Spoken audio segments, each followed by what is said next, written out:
안녕하세요. 크립토TV입니다. 비트코인 현물 ETF를 앞두고 있긴 하지만 우리들의 들고 있는 메이저 코인들은 생각만큼 오르진 않고 있는데요. 이 와중에 양심도 없이 혼자만 살겠다고 폭등했던 두 개의 코인에 대한 차이점과 공통점을 찾아서 한번 분석해 보도록 하겠습니다. 꽤 긴 시간 동안 상승 랠리를 이어가는 두 코인 아마 다들 아실 겁니다. 하나는 솔라나고요. 하나는 아발란체죠. 솔라나가 많이 올리긴 했었죠. 근데 일단 11월 16일자로 해서요. 비트코인이 5천만 원을 돌파했다. 그러면서 이제 솔라나와 아발란체가 급등을 했다는 기사가 있었는데요. 그냥 거시적인 이유만 잠깐 이렇게 얘기를 하고 넘어가시더라고요. 10월 달 이제 CPI가 생각보다 예상치를 하회했다. 물가가 좀 낮아지고 있다는 거죠. 그리고 다시 발표한 미국 이제 PPI 생산자 물가 지수마저도 예상치를 하회하자 이제 전반적으로 코인들이 이렇게 크게 오르고 있다. 근데 그 와중에 이제 좀 진한 초록색이 좀 더 많이 오른 건데요. 뭐 아발란체와 솔라나가 진한 색깔로 계속 오르고 있는 걸 우린 다 확인을 하셨을 겁니다. 그러면 이제 개별적인 이유들부터 한번 살펴보겠습니다. 근데 솔라나는 뭐 다들 잘 아시니까 이제 너무 잘 올라가니까요. 이제 인포트릭스란 곳에서 상승 추세 안 끝났다. 75달러까지 바라본다. 엄청난 포모가 나오는 기사들이 연일 이어지고 있고요. 여기에 기름을 부은 게 돈나무 캐시우드 누나가 이제 여기 CNBC 인터뷰에 나와서요. 솔라나가 이더리움보다 훨씬 빠르고 효율적이다. 이렇게 불을 질러버린 거죠. 그래서 솔라나가 뭐한 15% 이상 갑자기 또 11월 16일자로 해서 두 자릿수 이상 급등했다고 보시면 되겠습니다. 뭐 솔라나를 제가 네이버에서 가끔 쳐보는데요. 코인 이름이나 뭐 비트코인 이렇게 쳐보는데 역시나 솔라나 역시 네이버에 치니까 주식 종목처럼 가격이 이렇게 딱딱 나오고 김치 프리미엄이 뭐 1.55%다. 이런 걸 볼 때 참 격세지감을 다시 한번 느낄 수 있었던 것 같아요. 예전에 정말 사기였는데 바다 이야기였는데 이렇게 시세가 나오고 있네요. 솔라나가 더 대단한 이유가 있습니다. 정말 엄청난 악재들을 뚫고 올라왔기 때문이죠. 사실 그래서 투자가 더 어려운 것 같아요. 아시겠지만요, FTX에서 뭐 본인들 고객 돈 다 날려 먹었으니까 팔긴 팔아야 되죠. 그래서 매주 1억 달러 정도의 FTX가 들고 있는 이제 코인을 팔라고 이미 법원에서 명령이 나왔습니다. 근데 이게 얼마나 무섭나요? 실제로도 FTX 추정 주소에서 계속 바이낸스로 보내고 코인베이스 보내고 해서 계속 팔고 있습니다. 특히 솔라나를 많이 팔았겠죠. 뭐 1,400만 달러를 보내서 가격이 7% 떨어졌다. 뭐 8% 떨어졌다. 모멘텀 사라졌나? 계속 이게 실시간으로 뜨는 엄청난 악재에도 불구하고 이게 그러니까 잠깐 떨어지고 다시 회복을 해버린 거죠. 그리고 악재가 최근에 또 있었었죠. 솔라나 폰 사가라는 게 있는데요. 여기를 이제 웹3 보안 회사 서틱이라는 곳에서 솔라나 폰 이거 너무 취약한데 해커들이 다 털어버릴 수 있겠는데 1분 만에 정말 치명적인 단점이잖아요. 그럼에도 불구하고 이런 악재를 딛고 솔라나가 계속 올라간다는 점에서 야, 투자는 정말 어렵구나. 다시 한번 깨닫는 계기가 됐었던 것 같아요. 이제 솔라는 대부분 아실 거고요. 아발란체에 대해서 또 짧게 개별적인 이유들 왜 올랐는지를 설명을 해볼게요. 일단 너는 누구냐? 그리고 뭐 때문에 오른 거냐? 일단 누구냐부터 혹시 모르는 분 계실까봐 짧게 소개를 해드려 볼 텐데요. 일단 아발란체라는 뜻은 영어로 산사태라는 뜻을 갖고 있습니다. 이게 어디서 나온 거냐면요. 암호학 용어에서 아발란체 효과라는 게 있습니다. 인풋 값, 입력 값이 조금만 틀어져도 나중에 출력 값이 어마어마하게 달라지는 뭐 눈사태 효과, 나비 효과라고 보시면 되겠죠. 창립자가 거기에서 착안을 한 코인이 이제 아발란체라고 보시면 되고요. 뭐 많은 걸 공부하실 필요는 없어요. 제가 짧게 말씀드리면 아시다시피 솔라나처럼 레이어 1 코인이다. 이더리움, 뭐 에이다, 뭐 솔라나, 아발란체 다 마찬가지죠. 그리고 포스, 지분 증명 방식이다. 이 말은 스테이킹이 된다는 뜻이겠죠. 그리고 디파이 특화된 플랫폼이다. 그리고 마지막으로 퍼블릭과 프라이빗을 동시에 지원한다. 뭐 프라이빗, 뭐 퍼블릭 다 알고 계시겠죠. 그니까요. 근데 이 많은 것 중에 뭐 물론 싸고 빠른 것도 있고 뭐 가스비가 저렴하다 등 이더리움을 또 이기기 위해 나왔기 때문에 여러 가지가 있지만 한마디로 아발란체의 특징을 얘기하면 디파이입니다. 디파이에 특화된 플랫폼이다. 물론 퍼블릭 프라이빗 다 지원된다는 것도 이제 큰 장점인데요. 그건 뒤에서 소개를 해드리고 이 정도만 아시면 될 것 같아요. 근데 그럼 위기는 없었냐? 아니요, 위기 너무 많았습니다. 특히나 테라루나 때는요, 거의 사라질 뻔 했었죠. 첫째 이유가요, 바로 디파이 특화 플랫폼이었기 때문입니다. 디파이가 장점이자 단점인데요. 테라루나 역시 테라 뭐 스테이션이라는 디파이 풀이 뭐 공격을 통해서 뭐 박살이 나버렸기 때문에 이거 디파이 너무 위험한 거 아니냐? 디파이 특화 플랫폼이기 때문에 아발란체도 크게 사람들이 팔아버렸다. 그리고 둘째, 이것도 좀 애석한 일인데요. 마치 FTX가 솔라나 코인을 많이 들고 있었던 것처럼 루나 재단이 아발란체의 가능성을 알아보고 포트폴리오를 굉장히 많이 채워놨다. 루나 재단이 근데 망해가고 있으니까 이제 비트코인 막 던지고 했었잖아요. 아발란체도 던질 것이다 해서 사람들이 엄청나게 팔아버린 거죠.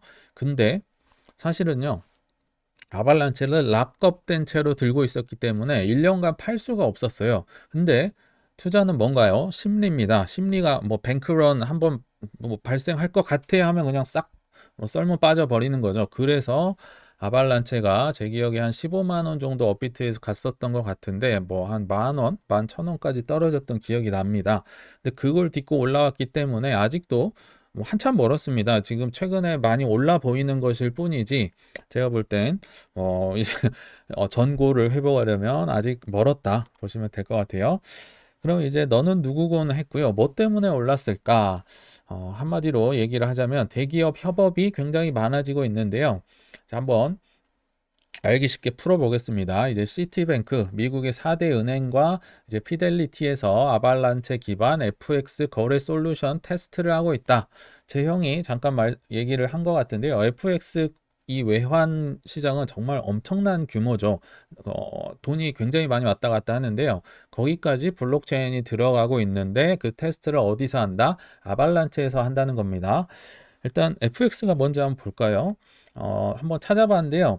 개인이 금융업체에 일정한 증거금을 맡기고 이 금액의 수배에서 최고 100배까지 외환을 사고 팔 수 있는, 그러니까 환율이 뭐 크게 뛰었다 내렸다 하는데요. 사실 우리가 느끼기엔 별거 아니잖아요. 뭐 1,300원이 1,300 뭐 15원 됐다. 엄청나게 올랐다는 건데 뭐 그거 해봤자 얼마 안 되잖아 할 수 있겠지만 일단 금액 자체가 너무 많고요. 왔다 갔다 하는 돈이요. 그리고 이렇게 최고 100배까지 뭐 증거금을 맡기면은 할 수 있는 마진이 활성화돼 있다는 측면을 볼 때 굉장히 무서운 살벌한 시장이다. 돈이 크게 되는 시장이다. 근데 아발란체를 통해 시티뱅크가 접근을 하고 있다는 겁니다. 이제 아발란체와 정확히는 시티뱅크와 협업을 하고 있는 로프라이스라는 곳에서 이제 뭐 FX 스왑 솔루션을 아발란체를 통해 개발을 해오고 있다는 거죠. 근데 이 모든 프로젝트는 싱가포르에서 전통은행들의 토큰화 자산 및 탈중앙화 금융 프로젝트 가디안의 일환이다. 싱가포르에서 이런 프로젝트를 하고 있다는 거죠. 우리 토큰화 자산 토큰화 정말 많이 들을 겁니다. 호불호가 없다고 했었죠. 모든 기업, 은행, 증권사, 대기업들이 다 뛰어들 거라 보시면 됩니다. 네, 토큰화 자산과 탈중앙화를 잇는 플랫폼이 아발란체다. 우린 보고 있는 거고요. 뉴욕 멜론 은행도 블록체인 기반 FX 결제 솔루션 테스트. 왜냐? 너무 빠르잖아요. 그리고 프랭클린 템플턴도 이제 펀드를 토큰화 한다고 합니다. 근데 블록체인 위에 한다는 거죠. 펀드를 토큰화하고 있다. 그리고 뭐 중국의 대기업 엔트그룹에서도 블록체인 기반 재무관리 솔루션을 테스트하고 있다. 아무튼 엄청난 특히 자산 토큰화 시장이 지금 굉장히 블록체인 쪽으로 오고 있는데 이제 어떤 플랫폼을 쓸 거냐 경쟁이 치열하겠죠. 그 중에 하나가 아발란체다. 또 하나만 들고 나왔습니다. JP모건마저도 아발란체를 통해서 역시나 자산 토큰화 테스트를 진행하고 있다. 또 나왔네요. JP모건은요, 뭐 비트코인은 사기다 튤립이다 하면서 뭐 블록체인 계열사를 가지고 있다고 하네요. 오닉스가 지금 테스트를 하고 있는데 굉장히 어려운 말들 많이 써 있는데 이런 건 넘어가고 하나만 딱 기억을 해주시면 될 것 같아요. 아발란체는 에버그린 서브넷을 가지고 있는데 JP모건이 지금 요거를 쓰고 있다는 거죠. 그리고 이 모든 것들은 싱가포르에서 토큰화 자산과 탈중앙화 금융 프로젝트 가디안 프로젝트의 일환이다. 싱가포르가 밀고 있는 정말 많은 기업들이 아까 시티뱅크, 뭐 JP모건, 뭐 멜론은행 등등 여러 은행들이 지금 진출을 하고 있다 보고 계시는 거죠. 여기서 느낄 수 있는 거 자산 토크나 이건 이제 확정된 미래는 알겠는데 그럼 뭐가 쓰일까? 빠르고 싸면서 디파이 전용 레이어 1인 누가 이렇게 많이 쓰일까? 물론 압도적 1위는 이더리움이겠지만 지금 아발란체가 선방을 하고 있다는 것을 보고 계십니다. 이런 거 한번 생각을 해보자는 거죠. 그리고 에버그린 서브넷이 뭐냐? 한마디로 기업 맞춤형 클라우드 서비스다. 이 블록체인을 판을 깔아주는 그리고 유지 관리, 뭐 설계해주고 보수하는 종합 서비스를 제공하는 플랫폼 업체가 아발란체라는 겁니다. 당연히 용량이 커야겠죠. 근데 아발란체는 디파이 특화된 요것만 전용으로 하는 플랫폼이라고 보시면 또 기업 맞춤형, 아까 말씀드렸죠. 프라이빗도 되고 퍼블릭도 되는 기업이 원하는 대로 다 맞춰준다는 겁니다. 판 깔아주고 여기서 블록체인 니네 해봐. 그러니까 기업들이 줄을 서 있다는 거죠. SK 플래닛, 뭐 여기 한국은 뭐 네오위즈 게임도 있고요. 근데 SK 플래닛 하면 와닿지 않잖아요. OK 캐시백을 NFT로 바꿔서 이제 아발란체 위에서 돌아다니게 하겠다. 이렇게 하면 좀 감이 오시죠? 아마존 웹 서비스, 텐센트, 알리바바 등등도 이미 아발란체랑 협업을 맺고 있다. 기업이 기업하기 좋게 해주니까 뭐 인기가 있지 않을까 생각이 듭니다. 그게 에버그린 서브넷이라는 겁니다. 자, 이제 개별적인 이유들은 좀 알아봤고요. 공통 분모가 무엇일까? 여기는 사람들이 좀 관심을 안 갖고 있다든지 이렇게 얘기를 하신 분이 없는데요. 제가 좀 말씀을 드려볼게요. 일단 공통 분모는 게임파이다. 1등 공신이 게임파이다. 근데 사실 뭐 크게 와닿지 않는 개념이긴 하겠지만 왜냐하면 게임 코인들이 다 지금 박살이 나 있잖아요. 그래도 한번 공부를 해보자는 거죠. 일단 게임파이라는 용어 자체를 처음 들었을 수도 있겠지만 요거는 디파이와 게임이 합쳐졌다. 교차점이다. 그래서 게임파이라는 거고요. 솔라나와 아발란체의 게임 생태계가 매우 활발하게 지금 발달을 하고 있다고 구독자 39만 명의 폴 베런이라는 유튜버님이 얘기를 하고 있다. 그럼 도대체 게임파이가 뭐냐? 요거까지 마지막으로 공부를 해보겠습니다. 중요해서 말씀을 드리고요. 이 용어 자체는요, 새로운 게 아니에요. 원래 있었던 건데 22년 9월 달에 정확히 디파이의 아버지 연 파이낸스를 만들어낸 앙드레 콘제라는 분이 처음으로 사용을 했습니다. 게임 파일을요, 제가 나름대로 정의를 해보니까요, 일단 게임 들어갈 거고, 디파이 들어갈 거고, 여기서 활용하는 뭐 아이템이나 여러 NFT 들어갈 거고, 플레이 투 원 돈도 벌 수 있을 거고, 다오, 뭐 규율을 만들고 게임 방식을 바꿀 수도 있을 거고, 메타버스 내에서 벌어지는 거고, 이 모든 걸 합치는 게 게임파입니다. 굉장히 신선하면서도 원래 있었던 거의 조합이라고 보시면 되겠죠. 그래서 근데 이 중에 하나의 개념, 가장 중요한 것만 꼽으라면 디파입니다. 게임보다 더 중요한 개념이 디파입니다. 이 모든 건 금융 때문에 하는 거다. 돈 때문에 하는 거다. 금융 상품을 게임 형태로 제시했다. 디파이 규칙을 게임화했다. 어렵게 얘기하면 이렇게 얘기를 할 수가 있겠죠. 그럼 장점이 뭐냐? 원래도 뭐 이런 거 있었지 않았느냐? 그런데 의사결정 투표를 할 수 있어요. 아까 다오 개념. 그러니까 게임을요, 그냥 게임사가 만든 대로 하는 게 아니라요. 뭐 이 아이템은 뭐 공격력을 더 세게 해주세요. 뭐 결말을 좀 다르게 해주세요. 투표해서 바꿀 수 있는 겁니다. 그리고 언 개념 중요하죠. 돈을 벌 수 있고.